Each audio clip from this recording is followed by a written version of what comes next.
guys. Touching Spirit Bear, Chapter 12.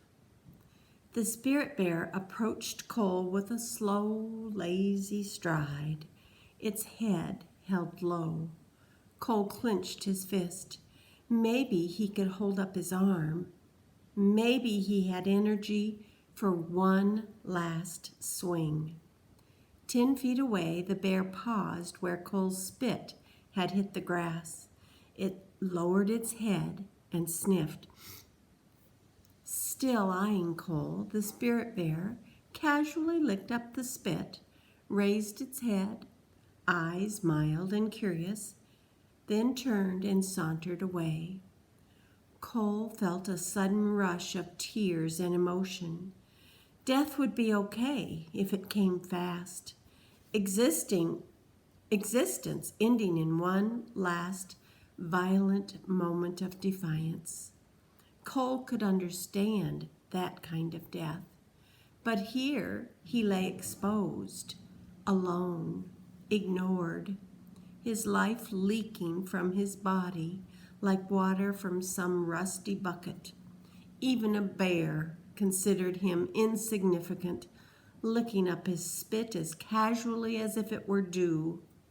The Spirit Bear never once slowed or looked back. Cole fought back his tears until the last trace of white faded into the thick underbrush, and then he began to sob. He was dying, alone and insignificant, and nobody cared. Drifting off into a dream world, Cole imagined that he was a baby bird in a nest. Around him a storm raged, and the trees swayed violently. Driving rain pelted him like hail. Frantic, Cole struggled to fly, but he couldn't escape the nest. All he could do was open his beak wide and raise it upward toward the sky. The action, a single, simple admission that he was powerless. There were no conditions, no vices, no lies, no deceit, no manipulation, only submission and a simple desire to live. He wanted to live, but for that he needed help. Otherwise his life would end in the nest. Suddenly the violent winds calmed and the rain stopped. Cole strained upward with his opened beak as his senses drifted back into the real world of pain. Again he was in his wounded body on an island prison. The storm had stopped and something had awakened him. An overpowering animal smell. His eyes opened, and looming over Cole, its breath warm and musty, towered the Spirit Bear.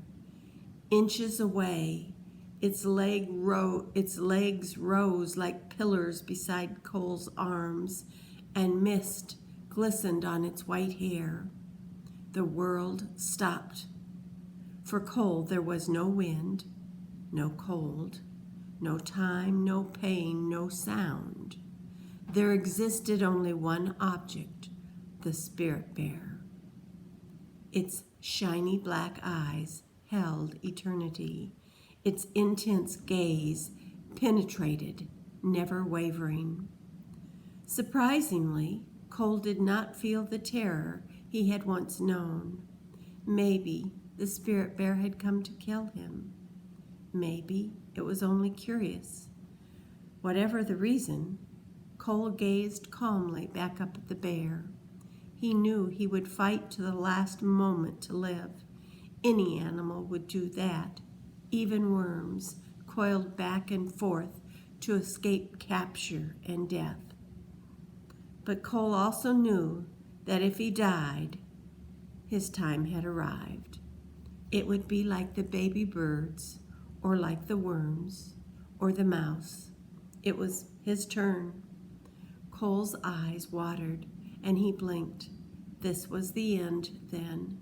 Resigned to his fate, he gazed into the bear's eyes, but found no aggression, only curiosity.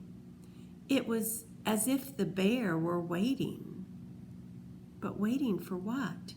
Instinctively, Cole gathered what little spit he could in his mouth, and when the meager fluid bathed his tongue, he stopped, paused, and then swallowed. Cole did not understand why he had swallowed or what happened next. Hesitantly, he raised his left hand off the ground, as if reaching for an electric fence. He cautiously extended his fingers toward the spirit bear's shoulder. Inches away, he paused. Awareness flickered in the bear's eyes. Cole forced his hand forward until his fingers touched the bear's moist white coat. If he was going to die, he wanted to know what the animal felt like that killed him. But still, the bear remained motionless. Cole's fingers sank into the bushy white hair until he touched solid body. With his fingertips, he felt warmth. He felt the bear's breath and heartbeat. And he felt one more thing. He felt trust. But why? Already he had tried to kill the bear. He had spit at it. This bear had defied him, and he had hated it with every fiber of his existence. Still touching the bear, Cole paused. And then he drew his hand away. The spirit bear never blinked, never twitched a muscle. Only when Cole's hand again rested on the ground, only then did the towering animal lower its huge head as if nodding. A second time it dipped its head, then stepped back away, and with one fluid motion it swung around and ambled silently down toward the waterline. Cole watched, forgetting to breathe. He expected the bear to stop when it reached the shoreline, but the great white animal waded into the water and swam with powerful strokes out into the bay, toward the open ocean. A thin wake spread like a giant V behind the departing creature until it became a silhouetted speck, finally disappearing. Cole let his imagination keep the bear visible a while longer. Finally, even that image faded. Cole blinked and took a breath, as if he were awakening. Around him, the land had come alive. A clear horizon showed under a dark blanket of clouds. Reflections of blue and gray swirled on the water as a fresh breeze ruffled the spruce boughs and sent ripples along the shoreline. Seagulls screeched and squawked their way out over the bay, diving and hunting for food. Barely 100 feet away, the mother seal and her spotted pups appeared, their dog-like heads peeking out of the water. The air still carried the rotten smells of vomit and death, but also the fresh odor of seaweed and moss and cedar and salt. Vivid colors glistened wet in the bright light. A strange thought occurred to Cole. The world was beautiful. Yes, the world was beautiful. Even the wet moss and the crushed grass near his hand was beautiful. Staring at the delicate patterns, he wondered why he had never noticed this all before. How much beauty had he missed in his lifetime? How much beauty had he destroyed? But the past was another time and another life that Cole could never recapture and didn't want to. He knew only the moment, and this moment, he was alive, the most alive he had ever felt. It struck Cole as odd that he should feel this way at the very moment when his body had reached the point at which it could no longer exist. Even as he stared at the moss, deep inside him, The balance was shifting to the other side. Clinging to life was like hanging from a bar on the playground at school. On the playground, he could hold on for a long time. But when his grip finally tired, his fingers slipped quickly and he fell. Now Cole felt himself slipping fast. He had struggled too long to hold on, his energy bleeding away. And now it was his turn to die. This thought made Cole sad, but he accepted it. He felt content. Before the end of life, he had seen beauty. He had trusted and been trusted, and that was enough. Cole's head rested on a patch of spongy moss that acted as a pillow. His pain seemed to float like a haze outside his body. He closed his eyes, relaxed, and let the balance shift.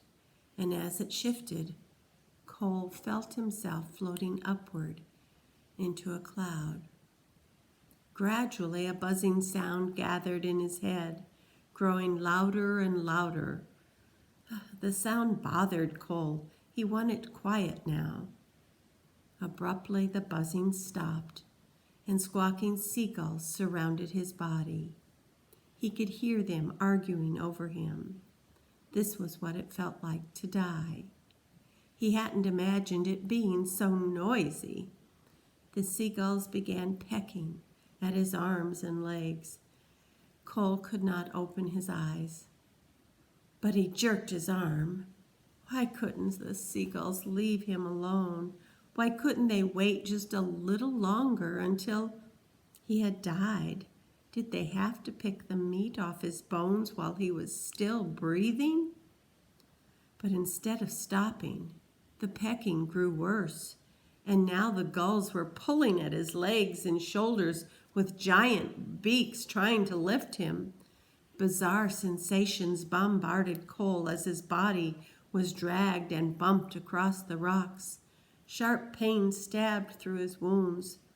And then the loud cry of the seagulls turned into garbled gibberish as they tugged at his shirt and shoes. What were they doing to him? Gradually, soft and warm sensations enveloped Cole like being wrapped in a blanket. His head was tilted forward, and warm liquid filled his mouth. It didn't make sense. How could rain be warm? His head must be in a puddle, with muddy water running past his lips, or maybe it was blood.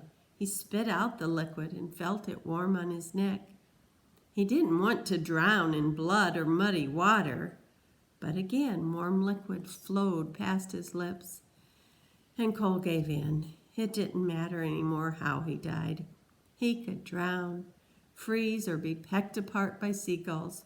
All that mattered was that the balance had changed, and now he was drifting over the edge. "Hang in there, champ! Hang in there!" a voice sounded.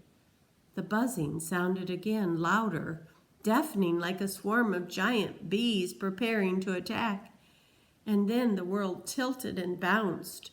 With each bounce, pain throbbed in Cole's chest. Something cradled his neck and steadied his head. When the jarring grew too intense, he kept trying to push himself over the edge. But again his head was lifted, and more warm fluid flowed past his lips. "Hang with me, champ!"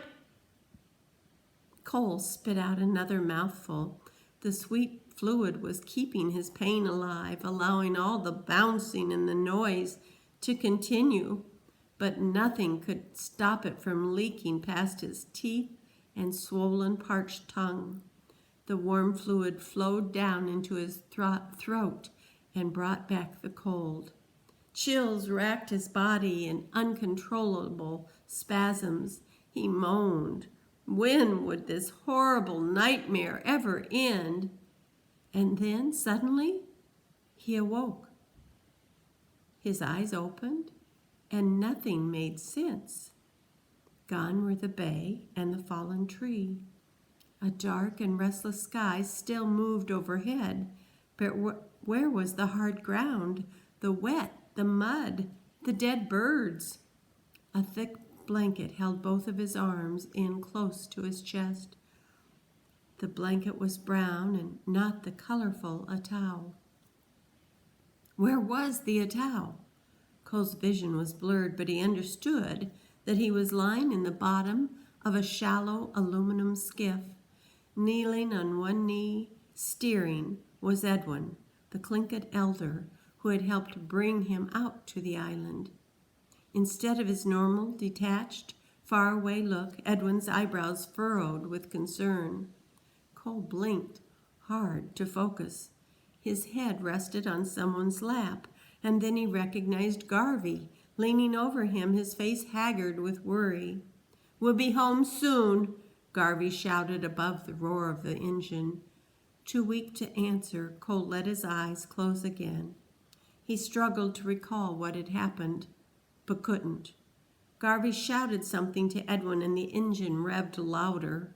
Spray whipped across the bow as the boat surged into the waves. Cole held his breath and tensed to lessen the pain in his ribs. It was as if somebody were beating on his chest with a bat. He felt Garvey's strong grip tighten each time they hit a big wave. The hard bucking lasted forever, and Cole was drunk with pain by the time the boat finally slowed. The screaming of the engine grew muted, replaced by anxious voices shouting to them. Garvey and Edwin shouted back, and then the boat bumped against something. Cole opened his eyes. They had pulled alongside a dock. A cluster of people crowded next to the boat, staring down at him. People were moving, reaching, shouting. Cole cried out in pain as he was lifted from the boat. His ribs and leg felt as if they were being ripped from his body.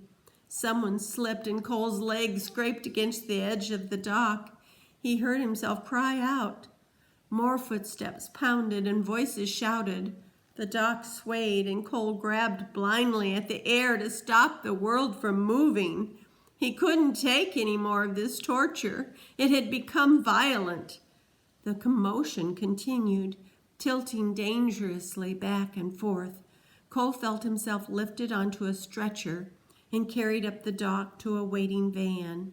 Doors slammed, a motor revved, and there was more bouncing as the van raced down the road. Cole's pain faded into delirium. The next sensation was of entering a room and being lifted onto a soft, warm bed.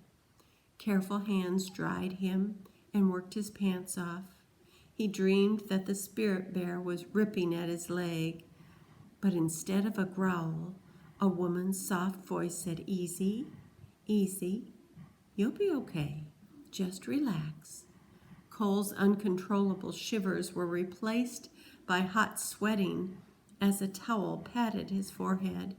When the commotion finally stopped, Cole lay completely spent, drifting in and out of consciousness.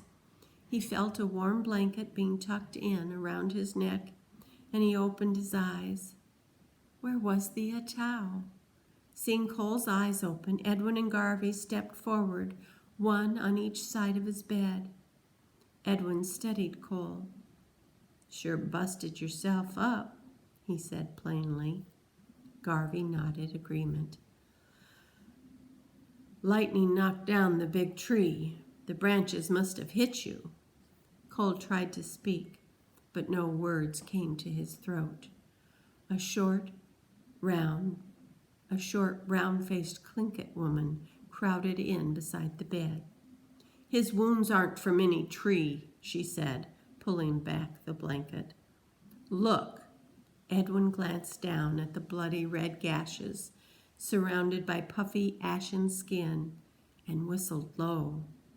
"Those are bite and claw wounds." The woman nodded. "He's been attacked by a bear." Cole nodded. Fear flashed in Garvey's eyes. Okay." Cole succeeded in grunting weakly. A thin smile failed to hide Garvey's concern. Half your bones are busted. Your body is swollen like one huge mosquito bite, and you're nearly starved to death. Believe me, champ, you're not okay. Cole forced a nod. I am okay, he grunted again. Tomorrow, chapter 13.